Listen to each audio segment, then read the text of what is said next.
আমি রাজ, ক্লাসের সবথেকে ঘাড়তরা স্টুডেন্ট হওয়ার সত্ত্বেও টিচারদের সবথেকে পছন্দের স্টুডেন্ট ছিলাম।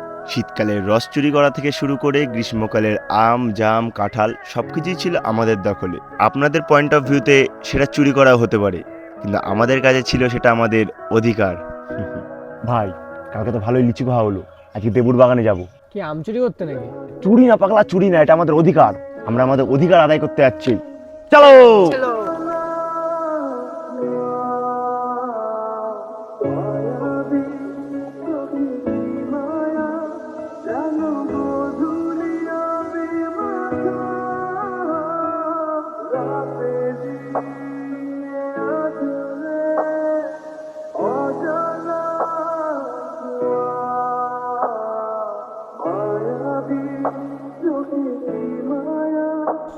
সেই দিন প্রথম আমি দুষ্টকে দেখেছিলাম।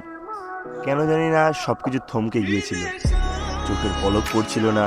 হঠাৎ করে মনে হলো অনেক বড় হয়ে গেছি, ঠিক প্রেম করতে যতটা বড় হতে হয় ততটা।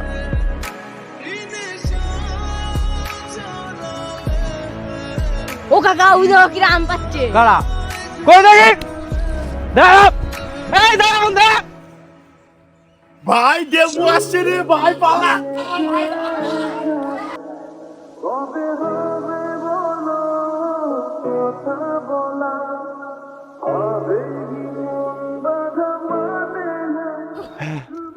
ভাই আজকে কিন্তু জোর বাঁচা বেঁচে গেছি। হ্যাঁ ঠিক বলেছিস। দেবু ধরতে হলে ঠ্যাঙই ভেঙে দিত। এ তো চটি কই? যা চটি আনতে। আমি আনতে পারিনি।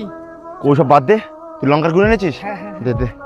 আর যাচ্ছি না ওই দেবুর বাগানে। তো আগে বসে আগে খাই। বস বস বস।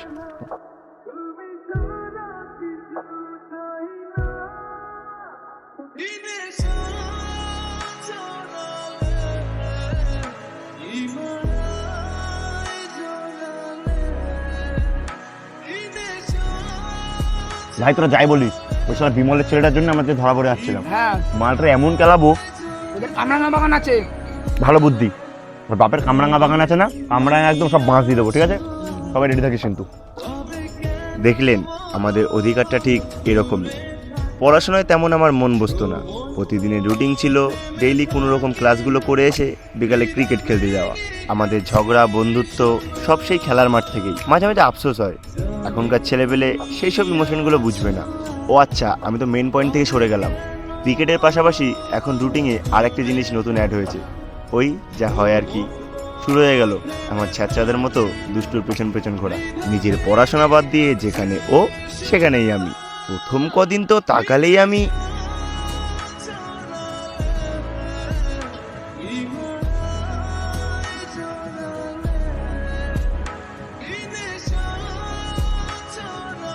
কিরে, কোথায় ছিলে এতক্ষণ?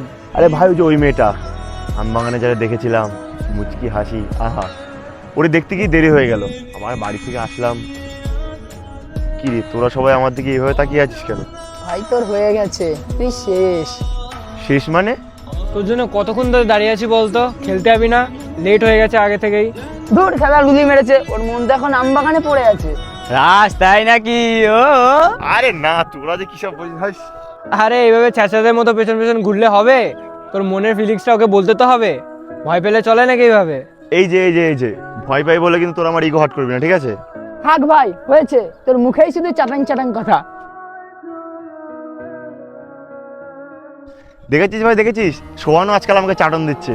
থাক, আমাকে নিয়ে অনেক মজা করা হয়ে গেছে, চ এবার খেলতে যাই, না ছেলেবেলে কিন্তু খেলাবে। তাড়াতাড়ি চ।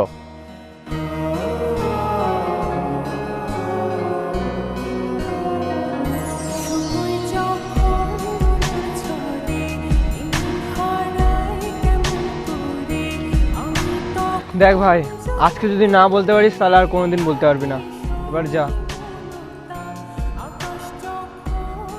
শোনো, বলছি একটু এদিকে আসবা, তোমার সাথে প্রাইভেটে কিছু কথা আছে। কি? ও আমার ফ্রেন্ড হয়, যা বলো সামনে বলো। আচ্ছা, বলছিলাম যে আই লাভ ইউ।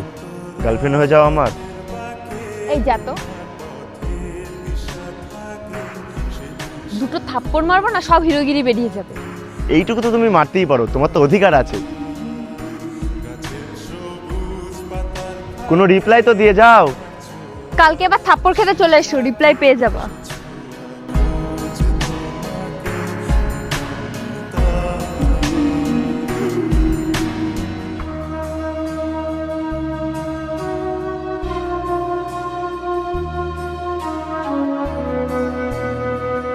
এরকম করে চলতে থাকে চড় খাওয়া পর্ব। কিন্তু হঠাৎ একটা দিন আমার কেমন খারাপ লাগা শুরু করলো। সেই দিন সারা রাত আমার ঘুম আসেনি, আর বয়সটাও ছিল কম। কোনো কিছু করার আগে ভেবে চিন্তে করতাম না, কি জানি কোন একটা সিনেমা দেখে সকাল সকাল একটা পাকনামা করতে শুরু করে দিলাম।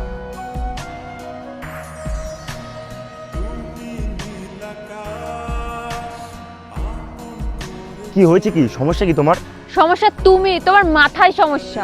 মানে কি এগুলোর? এতদিন ধরে ঘোরাচ্ছ, এতগুলো চড় মারলে একটা অ্যান্সার তো দেবে। অ্যান্সার লাগবে? অ্যান্সার না। তুমি একবার বলো ভালোবাসি, না হলে কিন্তু আমি হাত কেটে ফেলবো। ভালোবাসি না।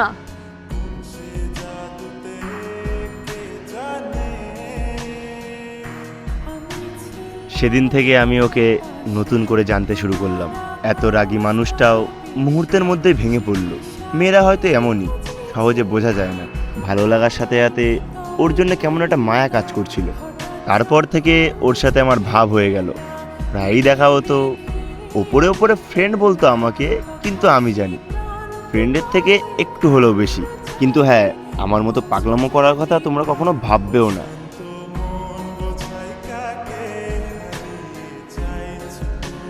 কি গো, কি খবর, কেমন আছো? আর কি খবর? এই নাও তোমার নোট। পড়াশোনা তো করো না ঠিকভাবে, ক্লাসেও যাও না, এইভাবে চলতে থাকলে তো ফেল করবা। আরে না না, রতন স্যারের সাথে আমার সেই ফিল্ড, কিন্তু একটা সমস্যা আছে। রতন স্যারের কাছে না পড়লে না নাম্বার দিতে চায় না। এইসব কথা বাদ দিয়ে একটু পড়াশোনাটা করো, তাহলে অন্তত পাসটা করতে পারবা। আর দেখি তোমার হাতটা। ব্যথা তো। হ্যাঁ, সেটা তো হবেই। আরো দেখাও লোকের সামনে হিরোগিরি। আমি কি এসব করতে বলেছিলাম? যত সব পাকামো। আচ্ছা সব বাদ দাও, চলো না একটু ঘুরে আসি, আজকে ওয়েদারটাও খুব সুন্দর আছে। না, আমার ভাল লাগছে না, আমি যাবো না। আরে চলো না, গেলেই ভালো লাগবে। ছাতা ভাল লাগছে। আরে চলো তো।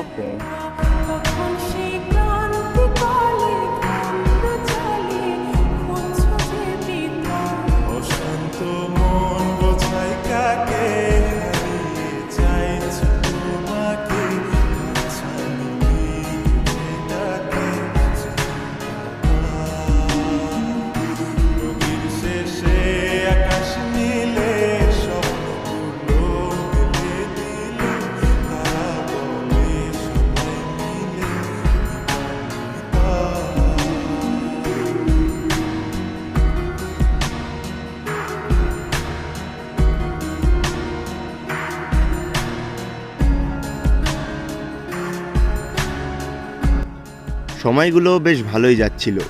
সব কিছু কেমন যেন ম্যাজিক্যাল, কেন যেন সেই মুহূর্তগুলোতেই সারা জীবন বাঁচতে ইচ্ছা করছিল। মাঝে মাঝে মনে হয় সময়গুলো যদি মেমোরি কার্ডের মধ্যে বন্দি করে রাখতে পারতাম। কিন্তু কথায় আছে না, ভালো দিনগুলো যখন আমাদের সঙ্গী হয়ে থাকে, ঠিক তখনই খারাপ দিনগুলো আমাদের সঙ্গী হতে চায়। Sorry sorry sorry sorry, late করে ফেললাম। এই দেখো, তুমি যে নোটগুলো দিয়েছো না, সব পড়ে ফেলেছি। আর রতন স্যারে সব করে অঙ্ক করে ফেলেছি। ওই কয়েকটা শুধু চ্যাট জিপিটি ইউজ করেছি। কি হয়েছে, তোমার মন খারাপ? এ নাও, তোমার জন্য আম এনেছি, আম খাও। কি হয়েছে, তোমার বেশি মন খারাপ? চলো তাহলে কোথাও ঘুরতে যাই। না প্লিজ, আজকে না, আমার ভাল লাগছে। আচ্ছা তোমার কি হয়েছে বলো তো? না কিছু না।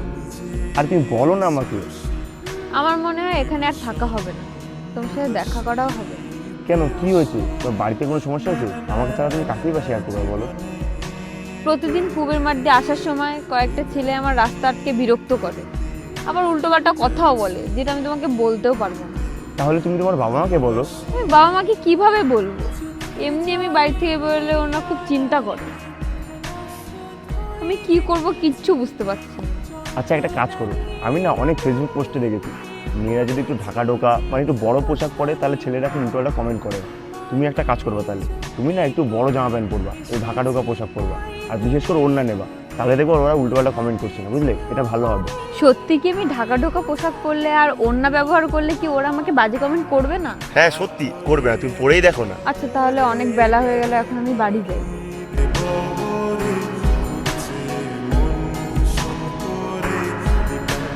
ভাই কি হয়েছে, তুই হাঁপাচ্ছিস কেন?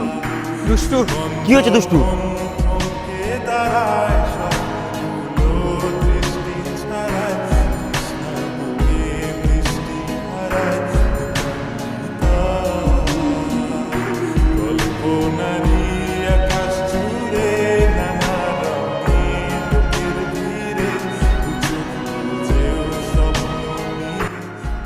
তখনও পালাচ্ছিলাম আর এখনো পালাচ্ছি। কাকে জিজ্ঞাসা করব কি দোষ ছিল দুষ্টুর? দুষ্টুর শরীরে হাত দেওয়ার অধিকার ওদের দিয়ে দিয়েছে। তোমাদের সমাজের নিয়ম মেনেও তো আমার দুষ্টু বাঁচতে পারলো না। এখনো পোশাকের দোষ দেবা? সব দোষ কি পোশাকেরই? এতটাই দরকার ধর্ষকদের বাঁচানোর? এতটাই দরকার? সত্যি বলতে ওদের শাস্তি দেওয়ার ক্ষমতা তোমাদের এই নোংরা সমাজে নেই। তোমার নিজের বোনকে দুষ্টুর জায়গায় বসিয়ে দেখো না, কখনোই পারবা না। কিন্তু একটা কথা মনে রেখো, ওদের মতো জানোয়ারের হাত থেকে আজ পর্যন্ত কোনো দুষ্টুই বাঁচতে পারেনি। শুধু আরেকটা কথাই বলতে চাই, দুষ্টুর কোনো দোষ ছিল না।